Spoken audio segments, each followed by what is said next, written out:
to express an idea in my own style. I could see something and then I could say, yes, I want to paint that. Word discipline, you mean discipline as an artist or discipline within the work of art? Well, both in a way. I mean, I feel that I treat painting like work. I mean, I'm quite disciplined in that respect. I mean, I don't believe in blind inspiration and one carries on like that. What I like to do is just to simply see something and, as I say, know the way I want to paint it. And I know that if I have these disciplined experiments in a certain order, then I know that I can do that. You say there, and you know the way you want to paint it. By that, you don't necessarily imply there is only one way to paint it. Oh, no, you have a whole series of different forms of that representation? Sure, yes. I mean, quite often I can get one idea, and I need to do maybe a dozen paintings until I've really got it right. There are many sort of, quite often, in fact, when you do the first painting, you feel, well, I haven't done that adequately. I can push it further, and then from that you can push something else further, and so it goes on. What are the sorts of variables that might change in that series? Oh, certainly there are some areas which, in a painting, certainly if it's quite a busy painting, it can be actually magnified in one corner. We find that that painting is a painting in its own right. When you actually make that painting in its own right, you find that something will spark off from that. It needs a certain balance or a certain colour. Colour, you have very strong colour combinations. Yes. Are they always the same? Were they colours you've always used? Well, actually not. I mean, when I was making experiments with colour, when I was talking about the sort of black and white and the colour experiments, I used a lot of greens and browns and so forth, which I hardly ever use at all now. Because from using those, I found those that weren't the colours that I was happy with. I've got a very limited palette, and I don't actually mix colour either. I mix it, if it accidentally mixes or overlaps on a painting, that's fine, that's good. And there are quite often there's sort of, in a way, accidental, semi-accidental marks, which are probably the most successful parts of the painting. So, yes, a big area of one colour means something, and a small area of another means something else. And that is just as much the importance in a painting as the shape of that colour. I haven't seen your most recent work, but the stuff I've seen up until recently, very strong bold colours, reds, yellows, blues. Right. You mentioned greens and browns that have disappeared out of your painting. That's right. Was it because they weren't bold enough, or...? I just felt that I hadn't got a sort of, in a way, a rapport with those colours. Some of the yellows and some of the reds that I use are very much connected with the subject that I'm doing. For example, a lot of the reds and yellows that I'm using at the moment are based on Spanish music, for example. But something that was a brown just didn't, well, to use a silly phrase, just didn't do anything for me. It was just a dead colour, and I like them to be vibrant. Even if they're sombre, they have to be vibrant. Would you say reds and yellows are more indicative of the Spanish landscape and therefore Spanish music and therefore reflected in your art? Well, certainly much the Catalan colours, and yes, that's right, the warmth. I like a warm colour, but I also, to a certain extent, like to, and quite often do, balance them with cold colours as well. So, for example, in another series that I've done recently, and I'm still working on, incidentally, was a series from Polish landscapes. I've just come back from spending some time in Poland, and from those I've used actually whites and purpley blues, again, against some reds, which have formed something that is very living and vibrant. A painting has to live. Are they effectively reflective of the weather in those countries that has an impacts on the environment in actual fact? I wouldn't exactly say the weather, but to a certain extent the atmosphere that the weather creates.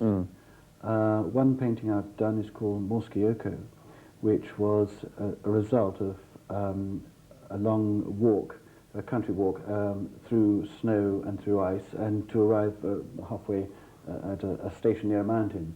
And there's a lake, a frozen lake, which is called Morskie Oko, which means the eye of the mountain. And suddenly I had an idea for painting, and the colour sequences were almost obvious. I suppose thinking through that question again, perhaps I meant light rather than weather in the mountains and the snow, the parabolic mirror that you saw and influenced some of your whole period of your work, I believe, isn't it? That's right. Yes, exactly. These were from the same type of landscape, really.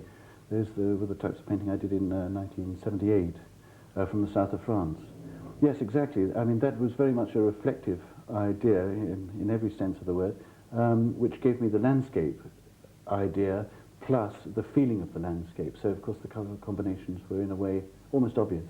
And that's very suitable to your style because the sharpness of colours in snow mountains and shadows and direct lines and colour combinations. It also gave me a freedom too. The big problem with my work is the fact that although I'm very disciplined in that respect, I also want the freedom to make, if you like, the excitement of the original sketch. Quite often you do a sketch and it works brilliantly and you say, okay, I'll take that home and make a painting from it, and the painting just dies on you.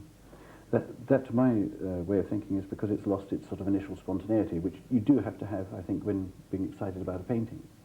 So I have to try and combine the two. So although I use very free brush strokes, well, not brush strokes because I don't actually use brushes, but using free movement, I have to have that within my series of languages and shapes. You mentioned you don't use brushes. No. That's a strange admission for a non-artist. What do you Well, use? well, occasionally I use brushes, but very, very occasionally. Normally I use rags dipped in the actual paint, so I squeeze the paint straight onto the rag and paint with that, with the varying degrees of turpentine, so I know exactly.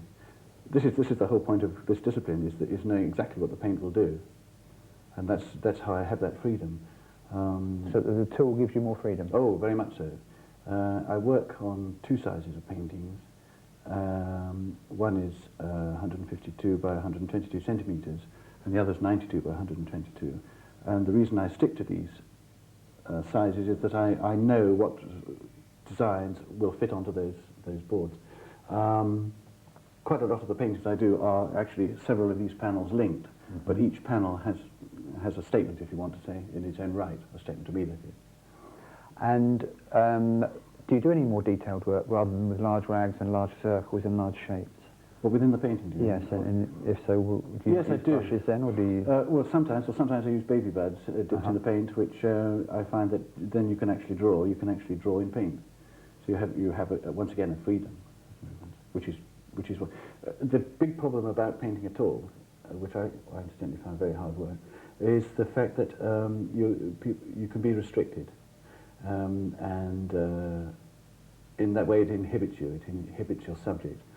So what I like to do is in effect be as free as possible, absolutely as free as possible. And then when the painting is finished, even if it's unfinished, if it's finished to me, then the atmosphere of that painting has been created, and that's it, it's ready. You mentioned earlier you had two strands, dimensions, the black and white and the colour. Right.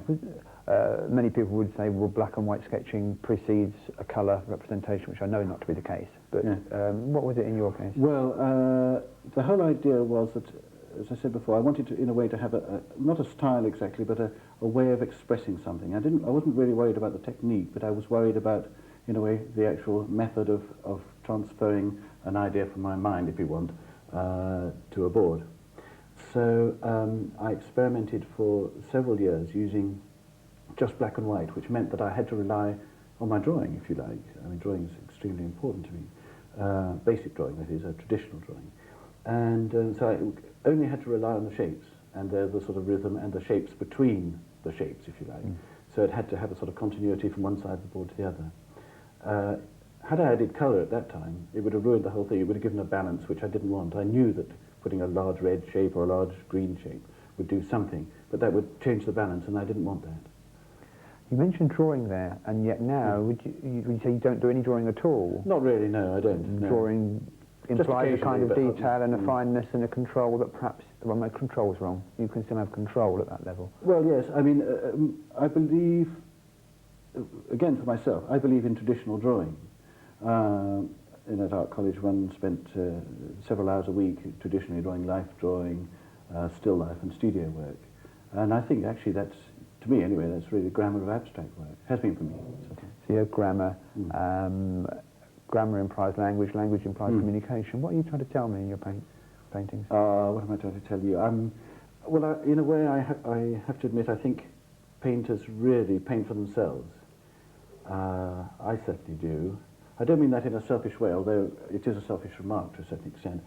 I don't think anybody in a gallery or whatever can really see what you're getting at, get into the mind of the actual sort of original concept. You can say you like the painting, you don't like the painting, you have a rapport with it or whatever. But I don't think one can ever actually fully understand the original idea. So I'm really painting a painting that in a way pleases me, and if it's finished, it's finished. If other people like it, yes, I'm very pleased, obviously. But I think that's really all you can say. So you're expressing rather than communicating? Yes. When you've expressed something, how do you judge the success in your own terms now? Oh, it's a very difficult question. Sometimes, well, everybody has always overworked a painting. And the secret, I suppose, is to know when to stop. That is a problem. I always underwork paintings. And although I work in a way quite fast, I have sort of breaks where I sit and just stare at a painting and say, well, is this finished or isn't it? Does it need this to be added or not? And will it be the richer or the poorer for having this mark being put there? And quite often you can say, well, yes, this needs a mark, it needs a shape or something. You put it there and it's wrong. You've ruined the paint. You can tell. You can't subtract? Yes, you can. I mean, but this, of course, is a lengthy process, and I like, in a way, to be, in a way, if I can use a contradiction, almost a sort of planned spontaneity. So, in a way, that really rather goes against the grain. I like to be able to know that I put that mark in the right place, and it is right. Of course, every painting doesn't work. I mean, if it doesn't work, then what do you do if it doesn't work? Paint over it. Paint over it. Paint over it. Abolish it. Yes, yes. If it doesn't work, it doesn't work. Yeah. And yet you talked about series earlier on. So a painting exists in its own right, but exists within a greater whole. That's right. I mean, there are paintings that another series I've done from Polish Ideas is a triptych, which are directly related, and they will always hopefully be hung together. They need to be hung together. They rely on each other. But there are some paintings which are part of a series, which, as you say, is a painting in its own right and can be left on its own. But I feel like any form of discussion groups, any form of language, which a painting is really, in a way, that the idea must be worked through to its conclusion. When you say they have to be hung together, do they have to be hung in a certain order? Yes. They must be? Oh yes, they don't work any other way.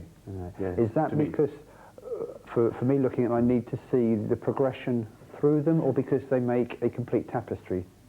Or some other reason? Well, in a way, both. There are certain stages within a series of paintings which are obvious.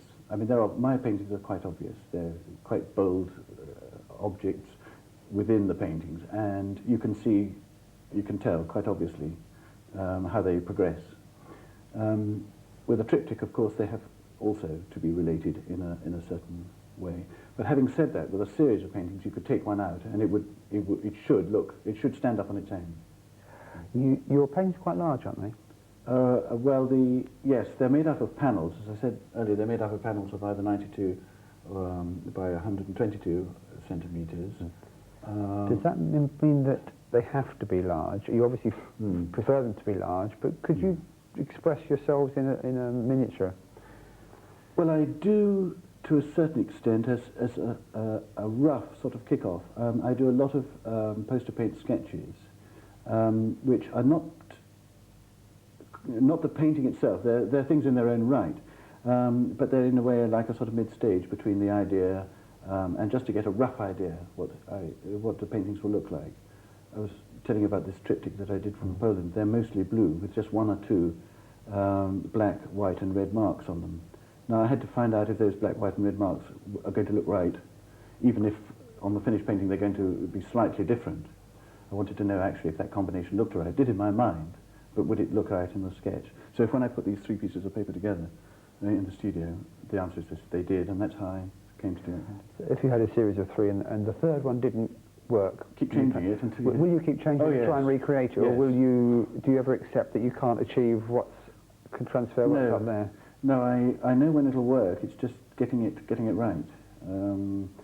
There are paintings which I know will only work in threes, and it's just a matter of getting it right. That's the idea of doing these poster paint sketches, really, to make sure that roughly what it's going to look like. So I'm thinking now of someone that's a young artist and so on. That if something's not going right, I mean, what strategies do you have to cope with that and to overcome that, or do you leave it for another day? Do you come back, work at it? That's quite often a good idea, actually, to sleep on it. Yes, I often do that. If you're working late into the night, which I often do, you can get overtired and not think straight and ruin a painting. Oh no, there's nothing. Or you just simply go on to another painting for a while and think about something else. I quite often work on two paintings. If you were doing a particular painting Do you always start in a particular point on the canvas?